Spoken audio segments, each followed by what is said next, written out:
भारत देश हळूहळू हुकुमशाहीच्या दिशेने चाललाय का? निवडणुका जवळ आल्या की केंद्रीय तपास यंत्रणा सक्रिय होतात. विरोधकांवर छापे, कारवाया, अटक सत्र आणि सत्ताधाऱ्यांवर मात्र शांतता. मित्रांनो, अलीकडच्या काळात आपण पाहतोय की ईडी, सीबीआय, आयकर विभाग यासारख्या केंद्राच्या अधीन असलेल्या यंत्रणा निवडणुकांच्या तोंडावर प्रामुख्यानं विरोधी पक्षांवर कारवाई करताना दिसत आहेत.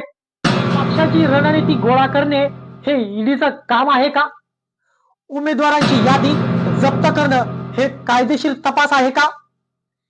की हे सर्व गृहमंत्री अमित शहा यांच्या इशाऱ्यावर सुरू आहे? निर्भीड पवन 2.0 या युट्यूब चॅनल मध्ये आज मी स्वागत करतोय. भारत देश हळूहळू हुकुमशाहीच्या दिशेने चाललाय का? निवडणुका जवळ आल्या की केंद्रीय तपास यंत्रणा सक्रिय होतात. विरोधकांवर छापे, कारवाया, अटक सत्र आणि सत्ताधाऱ्यांवर मात्र शांतता.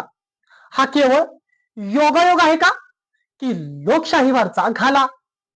मित्रांनो, अलीकडच्या काळात आपण पाहतोय की ईडी, सीबीआय, आयकर विभाग यासारख्या केंद्राच्या अधीन असलेल्या यंत्रणा निवडणुकांच्या तोंडावर प्रामुख्यानं विरोधी पक्षांवर कारवाई करताना दिसत आहेत.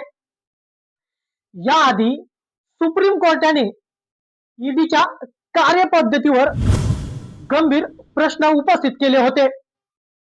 ईडी पक्षपाती कारवाई करत आहे का, असा सवाल त्यावेळी केला.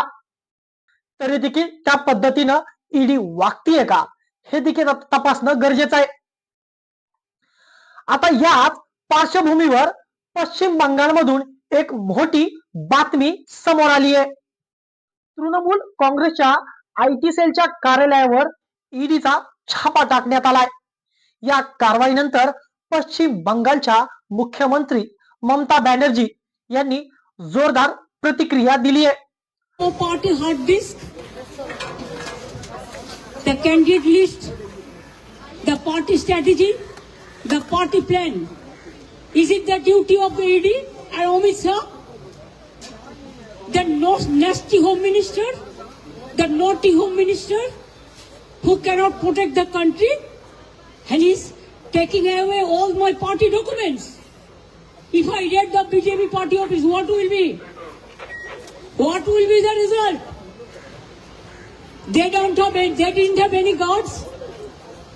One side the SIR case, they are deleting all the names of the Bengal people. More than 2 crore people, 1.5 crore people are being called. 54 lakhs are being deleted without any asking their details. Bhajap आमच्या पक्षाची निवडणूक रणनीती, उमेदवारांची यादी, hard disk, कागदपत्र हे सर्व गोळा करत आहेत. ममता बॅनर्जी यांनी थेट सवाल केलाय. पक्षाची रणनीती गोळा करणे हे ईडीचं काम आहे का? उमेदवारांची यादी जप्त करणं हे कायदेशीर तपास आहे का? की हे सर्व गृहमंत्री अमित शहा यांच्या इशाऱ्यावर सुरू आहे?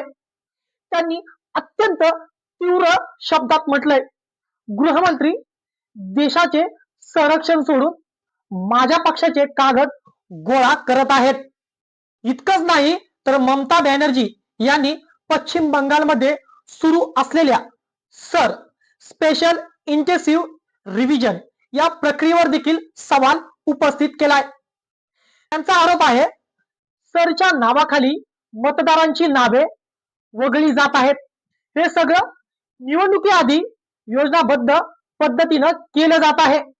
या कारवाईच्या निषेधार्थ टीएमसी खासदार महुआ मोइत्रा अमित शहा यांच्या कार्यालयाबाहेर निदर्शनं करत होत्या.